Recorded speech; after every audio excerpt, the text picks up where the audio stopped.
Guys welcome to my YouTube channel नमस्ते history. आज हम पढ़ने जा रहे हैं क्लास 10 चैप्टर नंबर 1 ज्योग्राफी का पार्ट नंबर 2। इससे पहले मैंने वीडियोस अपलोड कर दी हैं। रिसोर्स एंड डेवलपमेंट का पार्ट 1 अपलोड कर दिया है। आप ऊपर आई बटन पे क्लिक करेंगे तो आपको कंप्लीट पार्ट अवेलेबल हो जाएगा जो इसका फर्स्ट पार्ट है। तो चलिए वीडियो को स्टार्ट करते हैं और देखते हैं रिसोर्स एंड डेवलपमेंट का सेकेंड पार्ट।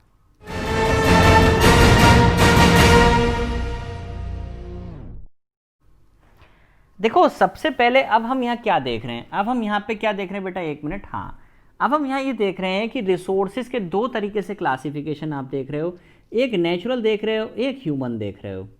याद करना है तो सबसे पहले रीन्यूएबल, नॉन रीन्यूएबल। हम सब जानते हैं जो रिसोर्सेज आपके रीन्यू हो जाते हैं उन्हें क्या बोलते हैं, रीन्यूएबल रिसोर्स। जैसे कि आपका अगर हम बात करें एयर एंड विंड, वाटर, ये सारी चीज़ें हो गई, सोलर एनर्जी, ये सब का रीन्यूएबल रिसोर्सेज हैं। ठीक है, उसमें भी अगर हम बायोलॉजिकल में चलें तो नेचुरल वेजिटेशन है, वाइल्ड लाइफ है। अब अगर यही बात करते हैं नॉन रिन्यूएबल की, इसकी, तो नॉन रिन्यूएबल में आप समझते हो सारे मेटल्स हो गए, फॉसिल फ्यूल्स हो गए, कोल हो गया, पेट्रोलियम हो गया, नेचुरल गैसेस हो गए। फिर ह्यूमंस में जो ह्यूमंस ने मेड करे हैं, बनाए हैं, प्लस क्वांटिटी एंड क्वालिटी, तो ये सारी चीज़ें आपकी किस में आ जाती हैं, रिसोर्सेज में आ जाती हैं, नेचुरल रिसोर्सेज। ठीक है, नेचुरल रिसोर्सेज हो गए और ह्यूमन रिसोर्सेज होगा, ये हमें याद रखने, ये इंपॉर्टेंट है। ठीक है, तो ये रिन्यूएबल, ये नॉन रिन्यूएबल। रिन्यूएबल में क्या हो गया, विंड, वाटर, इधर क्या हो गया, बायोलॉजिकल में फॉरेस्ट हो गए, वाइल्ड लाइफ हो गई। ठीक है, ये सब चीज़ें मोस्ट इंपॉर्टेंट हैं। ये क्लासिफिकेशन का डायग्राम बनाने को आता है, इसको हमें याद रखना होगा अच्छे से, भूलना नहीं है बिल्कुल भी। ठीक, अब आगे बढ़ें तो आगे हम इसमें क्या देखते हैं। देखो रिसोर्सेज के हमने 4 क्लासिफिकेशन करें, on the basis of origin, on the basis of exhaustibility, on the basis of ownership, on the basis of status of development.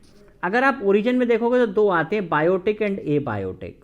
Exhaustibility में 2 आते हैं, renewable and non renewable. Ownership में आपके 4 आते हैं, individual, community, national and international. और on the basis of status of development, potential, developed and stock and reserve. 4 तरीके के आपके रिसोर्सेज आते हैं जैसा कि हम यहाँ पे देख रहे हैं। ये क्लासिफिकेशन याद रखना है। सबसे पहले ओरिजिन, एग्जॉस्टिबिलिटी, ओनरशिप और स्टेटस ऑफ डेवलपमेंट। चारों के नाम समझ में आ रहे हैं आपको। ओरिजिन से क्या मतलब हो रहा है, जहाँ से किसी भी चीज़ की स्टार्टिंग हुई है। एग्जॉस्ट हो जाना मतलब ख़त्म हो जाना, कब ख़त्म हो सकते हैं रिसोर्स। ओनरशिप मतलब किसी की अपनी प्रॉपर्टी।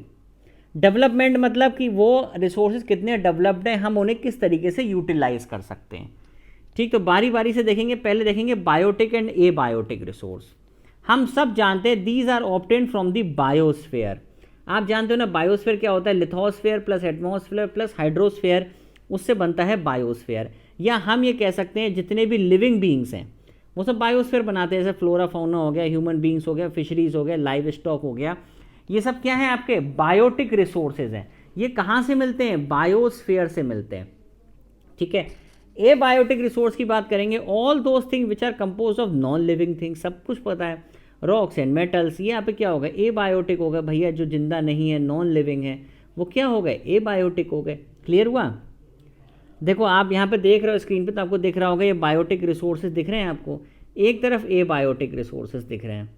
ठीक है, तो ये यहाँ पे आप देख सकते हो, एक तरफ फ्लोरा एंड फौना कंप्लीट दिख रही है आपको, और एक तरफ आपको ए बायोटिक रिसोर्सेज दिख रहे हैं जो कि बेचारे ख़त्म हो चुके हैं।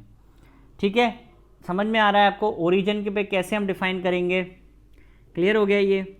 ठीक, अब ये हम सभी लोग शुरू से पढ़ते आ रहे हैं, renewable resource, non renewable resource, the resources which can B renewed और रिप्रोड्यूस बाय फिजिकल, केमिकल और मैकेनिकल प्रोसेस।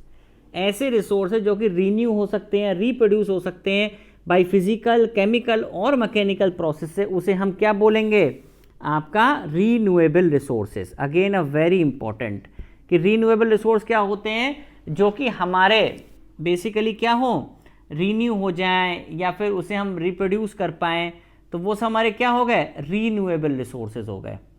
ठीक है, ध्यान रहेगा, इंपॉर्टेंट पॉइंट्स हैं ये। नॉन रिन्यूएबल्स आप सब जानते हैं कि ये रीन्यू तो होंगे लेकिन बहुत लंबा टाइम लेंगे, very very long geological time. तो ये बहुत लंबे समय के बाद रिन्यू तो हो जाएंगे। नॉन रिन्यूएबल में क्या है कि हो सकता है हजारों साल लग जाएं रिन्यू होने में, तो नॉन रिन्यूएबल इसीलिए बोलते हैं, ये रिन्यू होने में बहुत टाइम लगाते हैं। These resource occur over a very very long geological time. जैसे फॉसिल फ्यूल मिनरल्स, अगर ये खत्म हो गया कोल पेट्रोलियम, तो ये पता नहीं कब रिन्यू होगा। मेन बात यहाँ ये आती है, नॉन रिन्यू तो हो जाएगा, ऐसा नहीं कि रिन्यू नहीं होगा, कब होगा कोई पता नहीं। इसीलिए इसको क्या बोलते हैं, नॉन रिन्यूएबल रिसोर्स, और इसीलिए इनको क्या बोलते हैं, on the basis of exhaustibility, कि ये एग्जॉस्ट हो जाएंगे कब कोई पता नहीं है। क्लियर हो गया ये आपको? आप सामने देख रहे हो तो on the basis of exhaustibility आपको रिन्यूएबल रिसोर्स दिख रहे होंगे ऊपर, जैसे ये आप सोलर एनर्जी का पैनल देख रहे हो, ये विंड एनर्जी का पैनल देख रहे हो, फॉरेस्ट्री देख रहे हो, ये नॉन रिन्यूएबल रिसोर्स आपको दिखाई दे रहे हैं, ये फॉसिल फ्यूल दिखाई दे रहा है आपको इधर। तो बेसिकली ये हम क्या देख रहे हैं, रिन्यूएबल और नॉन रिन्यूएबल रिसोर्स। समझ में आया ये आपको? ठीक। अब ये देखो, on the basis of ownership, ownership पे क्या बात करोगे भैया, जो आपके पास रिसोर्स है, इंडिविजुअल मतलब आप खुद, तो individual resources are resources that are own privately by the individual, जो आपने खुद ही प्राइवेटली ओन कर रहे हो आप। जैसे आपके पास जो फार्मर्स के पास ज़मीन होती है, प्लांटेशंस होते हैं, पेस्चर लैंड होती है, पॉन्ड होता है, water in wells owned by individual, आपका घर है, प्रॉपर्टी है शहरों के अंदर, वो आपके अपने रिसोर्स हैं, ख़त्म बात। कम्युनिटी रिसोर्स, जैसे कि भैया आपने एक गांव में एक तालाब बना दिया गया है, जहाँ पे शमशान घाट समझ लो, पिकनिक स्पॉट समझ लो, पब्लिक पार्क समझ लो, प्ले ग्राउंड समझ लो, ग्रेजिंग ग्राउंड समझ लो, ऐसी चीज़ें जो पूरी कम्युनिटी के लिए हैं, तो वो क्या हो जाएंगे, कम्युनिटी रिसोर्स हो जाएंगे। इंडिविजुअल मतलब आपकी अपनी, कम्युनिटी मतलब सबके लिए, तो कम्युनिटी रिसोर्स ये हो गए सबके लिए। कम्युनिटी रिसोर्स की अगर बात करोगे सबके लिए हो गए, ये आपके अपने प्राइवेट हो गए। तो इंडिविजुअल रिसोर्स और कम्युनिटी रिसोर्स समझ में आया, ये आपका अपना है, आपके अपने लिए है, और कम्युनिटी रिसोर्स मतलब क्या हो गया, सभी के लिए है। ठीक है, अब देखो आगे, नेशनल रिसोर्सेस, जितने भी रिसोर्स भारत की टेरिटरी के अंदर हैं वो सारे नेशनल रिसोर्स है, खत्म बात। इसमें तक क्या सोचना है, कोई नहीं सोचना है ना। All resource that belong to a nation, जैसे रोड्स हैं, रेलवे है, बस है, mineral water resource, forest, wild life, land within the political boundaries, territorial water and the resources within. अब भैया ये क्या है, ये तो बड़ी अजीब सी टर्म लग रही है भाई, क्या लिखा है ये, टेरिटोरियल पानी, ये क्या है? तो समझते हैं, देखो ये जैसे इंडिया है, ठीक है, ये इसकी कोस्ट लाइन है जैसा कि हम सब जानते हैं, तो अगर कोई भी रिसोर्स इतने एरिया में मतलब 12 नॉटिकल माइल्स तक आता है ओशन बाउंड्री के अंदर, तो भैया वो अपना ही रिसोर्स है। 12 नॉटिकल माइल्स तक, ये मान लो इंडिया है और ये मैं पानी ब्लू से बनाता हूँ, ये हमारी समुद्र की कोस्ट लाइन है, और यहाँ पे दूरी कितनी है यहाँ तक, 19.2 किलोमीटर, या हम कह सकते हैं 12 नॉटिकल माइल्स है। तो भैया ये सारे नेशनल बाउंड्री के अंदर आते हैं, ये सारे नेशनल रिसोर्स हैं, ये हमारे अपने रिसोर्स हैं। ठीक है, ये एक डिवीज़न होता है कि 12 नॉटिकल माइल्स तक समुद्र के पानी में, 12 नॉटिकल माइल्स तक जो भी हमारे कंट्रोल में हद में है, वो सब क्या है, हमारे रिसोर्स है। ठीक है, ये हमें याद रखना है। उसके बाहर नहीं, उसके बाहर क्या है फिर, इंटरनेशनल रिसोर्स है। इंटरनेशनल रिसोर्स क्या होते हैं, these are the international institute which regulate some resources.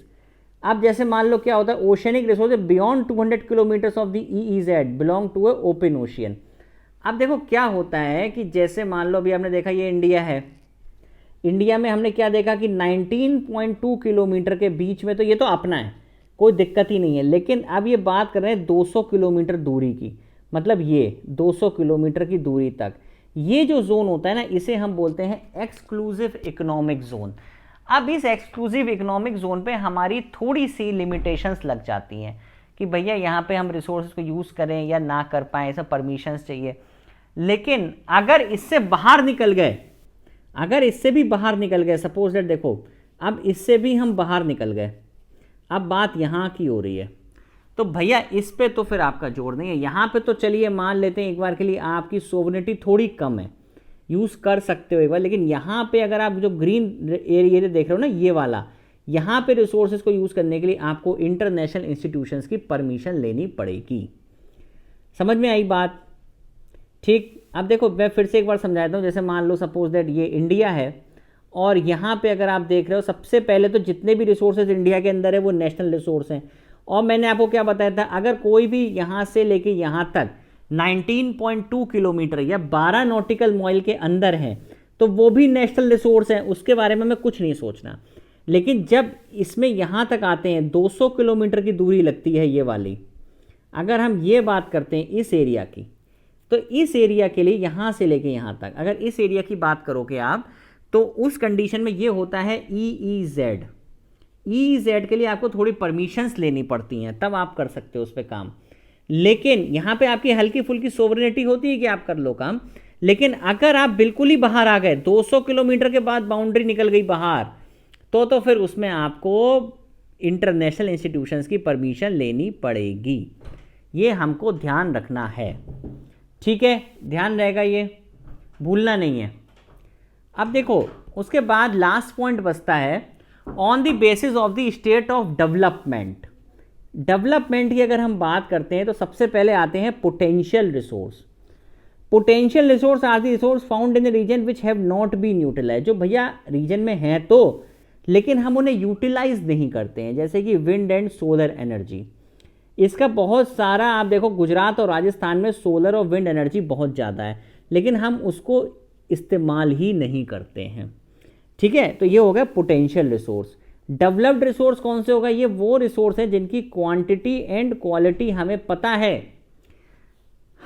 है और हम उसको यूटिलाइज भी कर रहे हैं, ये हो गए डेवलप्ड रिसोर्स। इनको यूज़ करने के लिए हमारे पास टेक्नोलॉजी भी है, जैसे कोल, जैसे पेट्रोल, ये सब क्या है, डेवलप्ड रिसोर्स हैं। और डेवलप्ड रिसोर्स को एक नाम से और जानते हैं, बताइएगा क्या। तो डेवलप्ड रिसोर्स है, ये वो रिसोर्स है जिनकी सर्वे किया गया और जिनकी क्वालिटी एंड क्वांटिटी हमें पता है। और ये रिसोर्सेज सीधे क्या है, कोल है, पेट्रोल है, आ रही बात समझ में। लेकिन पोटेंशियल रिसोर्स हम यूटिलाइज ही नहीं करते हैं तो, लेकिन हम उसे यूटिलाइज नहीं करते। गुजरात राजस्थान छोड़ो, अगर अफ्रीका देखोगे वहाँ भी बहुत सारे वाटरफॉल्स हैं, पर वहाँ भी इतना यूटिलाइजेशन नहीं होता है, ठीक है। अब देखो लास्ट पॉइंट है स्टॉक एंड रिजर्व। स्टॉक क्या होता है, material which have the potential to satisfy human need but human being do not have the appropriate technology. अब देखो क्या है कि हमारे पास रिसोर्स तो है, लेकिन उसको एक्सट्रैक्ट करने के लिए हमारे पास कोई टेक्नोलॉजी नहीं है, और इसी को हम क्या बोलते हैं, स्टॉक। समझ में आई बात, क्या समझ में आया कि materials which have the potential to satisfy human need but human being do not have the appropriate technology to access the. अब जैसे मान लो अगर हम पानी की बात करते हैं, H2O की बात करते हैं यहाँ पे, तो उसमें क्या है, एक मॉलिक्यूल ऑक्सीजन का है, 2 मॉलिक्यूल हाइड्रोजन के हैं। तो अगर इसको हम एक्सट्रैक्ट कर लें तो ऑक्सीजन की रिक्वायरमेंट और बढ़ेगी, कोई दिक्कत नहीं होगी। तो ये वाटर मॉलिक्यूल एक्सट्रैक्शन भी हम नहीं कर सकते, क्योंकि हमें पता तो है लेकिन हम उसको एक्सट्रैक्ट नहीं कर पा रहे, दैट इज स्टॉक। और रिजर्व आप सब लोग जानते हैं, रिजर्व मतलब रिजर्व, खजाना। Reserve are the subset of stock which can be put into use with the help of existing technical know how but their use has not been started. अब इसमें क्या है कि हमारे पास टेक्नोलॉजी तो है, टेक्निकली नो हाउ हमें पता है कैसे करना है, बट हमने उसका यूज़ अभी तक नहीं किया है, उसको हमने रिजर्व में रख रखा है कि भैया जब वक्त पड़ने पे इसका इस्तेमाल करेंगे। इसी को हम क्या बोलते हैं, रिजर्व। जैसे कि अभी hydro electric generation from the river, हम बहुत सारी रिवर्स ऐसी हैं जिस पे अभी हमने डैम ही नहीं बनाए हैं, रिजर्व में रख रखा है चीज़ों को। तो ये क्या हो गए हमारे on the basis of status of development. I hope video आपको पसंद आई होगी। Do like, share and subscribe the channel. Thank you very much.